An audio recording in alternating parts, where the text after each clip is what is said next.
there was the memorial service for Gigi and Kobe Bryant. It was hard to watch. It's hard because there was so much emotion and so many brilliant people saying amazing things about both Kobe and Gigi Bryant. I mean, you have Jimmy Kimmel hosting. He was amazing. You have Beyonce singing. She was amazing. And of all the speakers, Michael Jordan, Shaquille O'Neal, and maybe the best of all was Vanessa Bryant. Let's play for you some of the sound. Jordan was very emotional, so much so that he actually made fun of the crying Jordan meme. Now he's got me. I'll have to look at another crying meme for the next.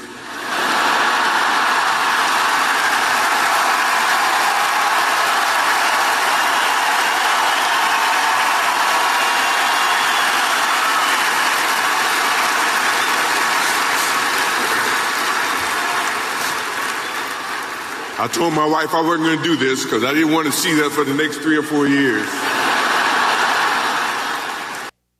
Really, really good, right? The ability to be self-deprecating, starting with a joke where no one is offended by. Jordan went on and was incredibly heartfelt in discussing his own dealings with the loss of Kobe. When Kobe Bryant died, a piece of me died. And as I look in this arena and across the globe, a piece of you died, or else you wouldn't be here. Those are the memories that we have to live with and we learn from. I promise you, from this day forward, I will live with the memories of knowing that I had a little brother that I tried to help in every way I could. That's Michael Jeffrey Jordan. If he had another big brother, it was Shaquille O'Neal. Shaq shared this funny story. The day Kobe gained my respect was the guys were complaining. I said, Shaq, Kobe's not passing the ball. I said, I'll talk to him. I said, Kobe, there's no I in team. And Kobe said, I know, but there's an in me in that.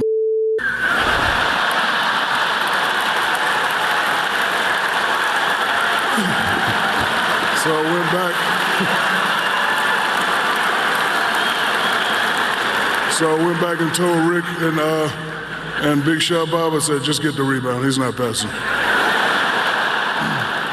Gino Auriemma, who's the head coach of UConn, won all those national titles. And anybody who knows Gianna Bryant knows that she wanted to play for one school and one school only, and it was UConn's women's team. Diana Taurasi also spoke. Here's Gino on Kobe actually asking him for coaching advice. The uncoachable one wants to talk about coaching. Probably the most uncoachable player in the NBA during his career wants to know about coaching. And I wanted to know why. He said, I'm coaching my daughter's team. I said, oh my God, that poor kid. So when I watched highlights of her playing, and on about the third or fourth time she touched the ball, Gianna passed it when she was open. I thought, she's not listening to her father.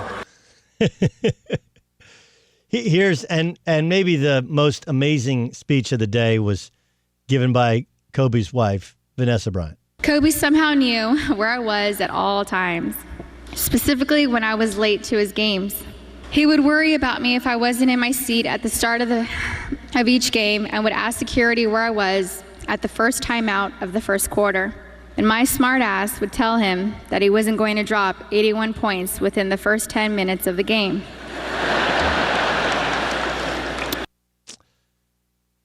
So I guess we're left with the fact that he's gone.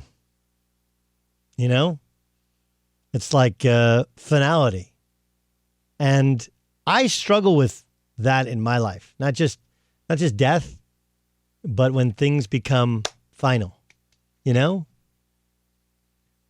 When I've left either of the two previous places I left, I really struggle with it.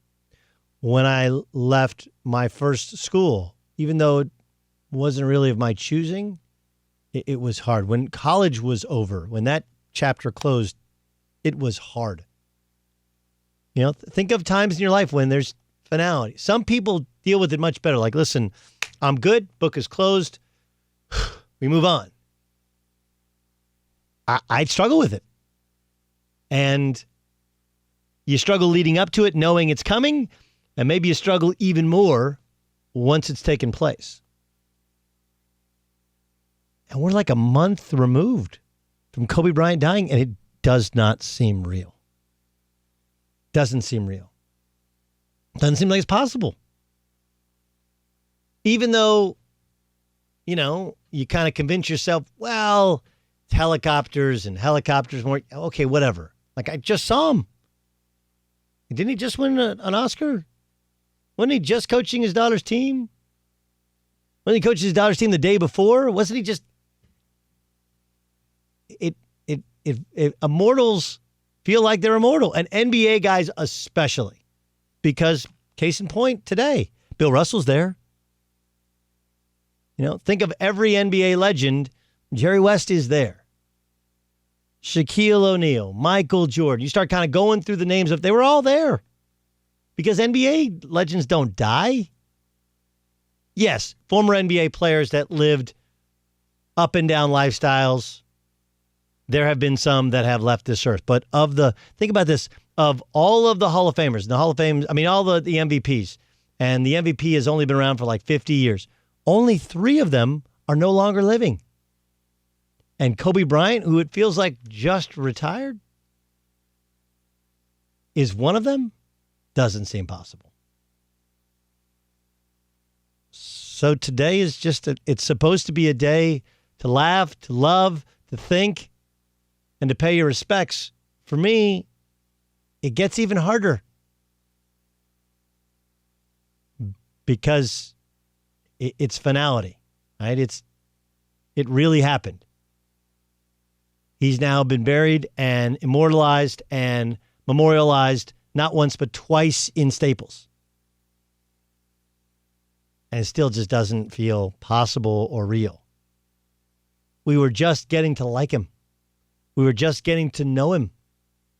We were just getting to feel like, yeah, he's a superstar, but there are parts of him as a father, as a husband, as a dude that's getting into your 40s that we could relate to. And now he's gone.